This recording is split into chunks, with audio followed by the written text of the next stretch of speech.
Welcome back to Tennessee Frugal Craftsman. It's Saturday, November 5th. I am working on putting on the front doors to my building.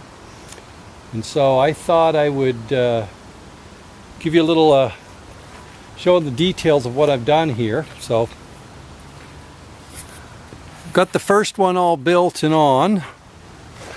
And I thought what I'd do is give you kind of a quick summary of what I'm doing. So it's a little dark in here. Let me just open up the door.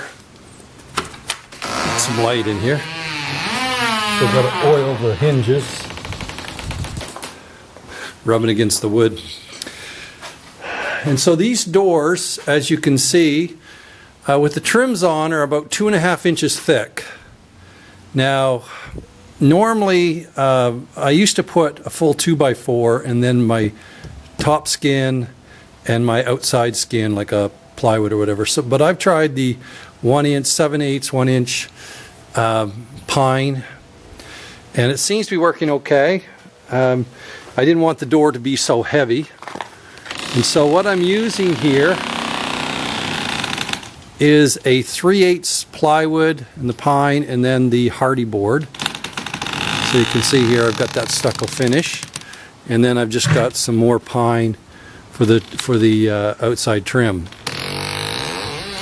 Now you'll notice what I did is I left this out by the trim 1/2 inch.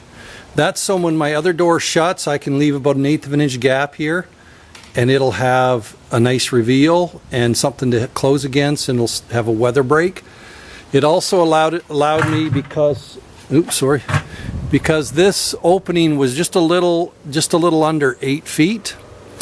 I just took a full 48-inch sheet, 4-foot sheet, and did that one, and that allowed me to do about a 47.5 reveal to that to the edge of this. That's why there's a roughly 1/2 inch or 5/8 sticking out here.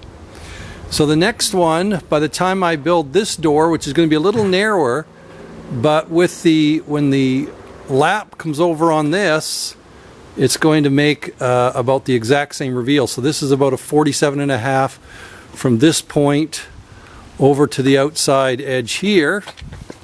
So 47 to here to here. That next door should have, because I'm making it 46 5/8 with a 3/8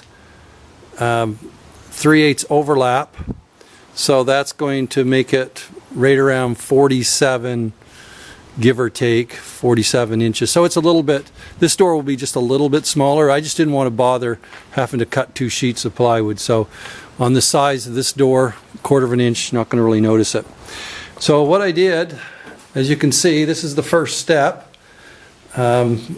I lay out the door with just the rough pine here. It's been planed. And I've shown you this before in another video, the one I did upstairs. What I do is I just use 1/4 inch staples and glue it, put in some subfloor adhesive, staple that and drive those nails down good. And by the time you do both sides, and I put one about every, 17 inches or so, and they're not, these are just scrap pieces I had, so I'm not really even overly concerned about, how much they, what the width of them are. It doesn't really matter, just as long as they hold things together and I can glue up and put my plywood on. So my next step is to actually put this piece of plywood on, cut it to length, and cut it to width, and glue it and nail it down. I'll be back.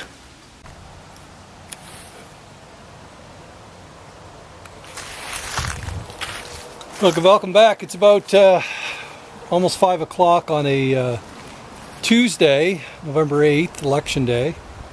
I just wanted to finish the video I started on Saturday. I ended up just getting so busy and working that I didn't do everything that I wanted to, is breaking down the video. And I have done one of these videos before earlier showing how to do or make a door from scratch. And so what I want to do is just show you the finished product, and then I'll just walk through a few of the steps that I did. And so if you want to do it, something you might be able to do yourself.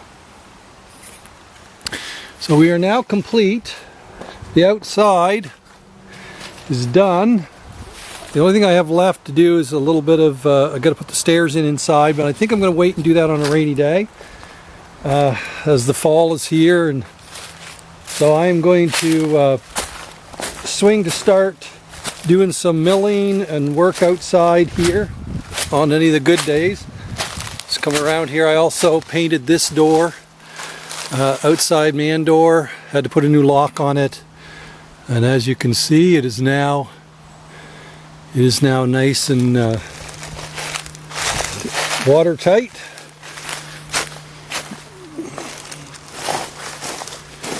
Come around here. I'll go in and show you what I did here.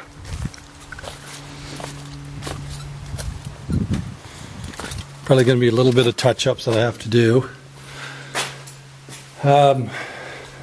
Cement floor turned out really nice. Even though I hand troweled it, it's nice and smooth. I can sweep it up really nicely.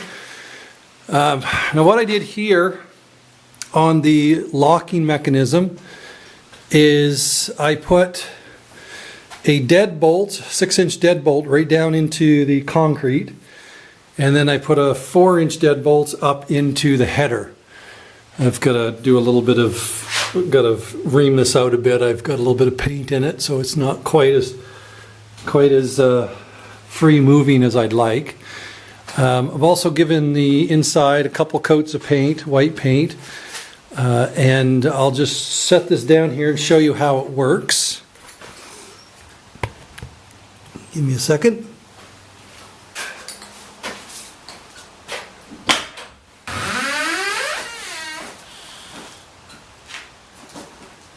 And then this one just deadbolts and opens up as well.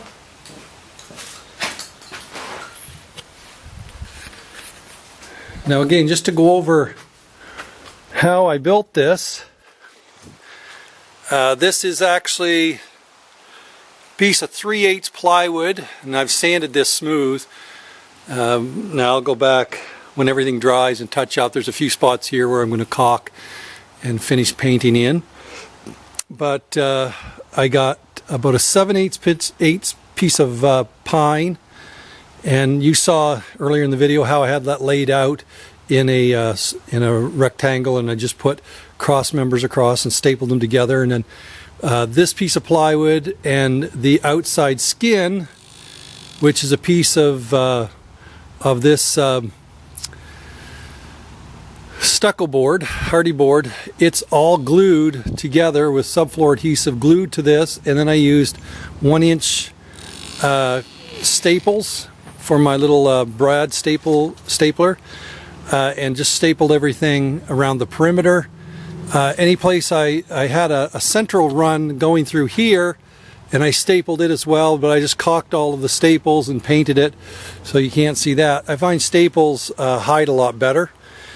I just used 4-inch, three pairs of 4-inch hinges here. Well, 2, 4, 6, so 3 pairs.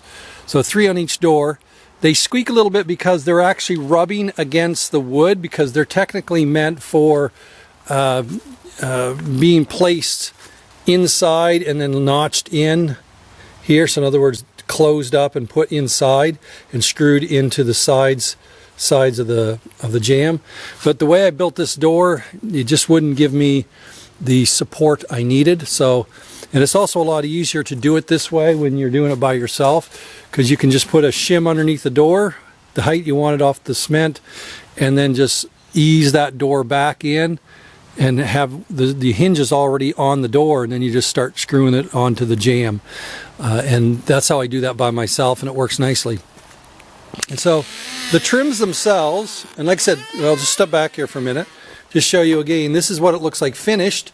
What I did is I set this trim, this outside trim on this one, in a 1/2 inch, so the door itself becomes the stopper, and also allows the weather not to beat in. So that way you don't have to put in, on the inside, you don't have to put some type of a stop here. So when I built this door, I just allowed this one to come out over a bit by about a ½ inch or so. And that allows me with my, if you give yourself about 1/8 of an inch, you can see there, you got a nice 1/8 of an inch gap up and down. That'll work very nicely. And so once the paint dries, I'll oil the hinges and get it all working so it's not quite as squeaky. But yeah, now we have 3 of those doors. It took me about really the best part of a day to build the doors, and about another most of today to trim or like paint everything, I had to hang this door. I had it all built and trimmed, but I had to sand the perimeter, paint it, put the hinges on, and then on the inside I had to put all of the door stops and whatnot on. So you'll see this here. In here I made my own door stops. Get a coat of paint on those door stops up there. And I don't put the door stops right out tight to the door. I try to leave a little bit of a space, maybe like a 30-second or so. So that way they won't be so quick to jam when you close your door. If you get too much paint on there, they'll start binding on in this little, where the door hits this stopper here. So you want to give yourself just a little bit of space there, just enough to allow the paint, thickness of the paint and whatnot. So yeah, that's kind of where we're at.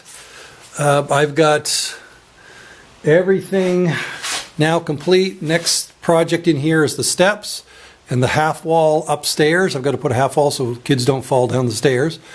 But my next plan, or my next job, is going to be to do some planing.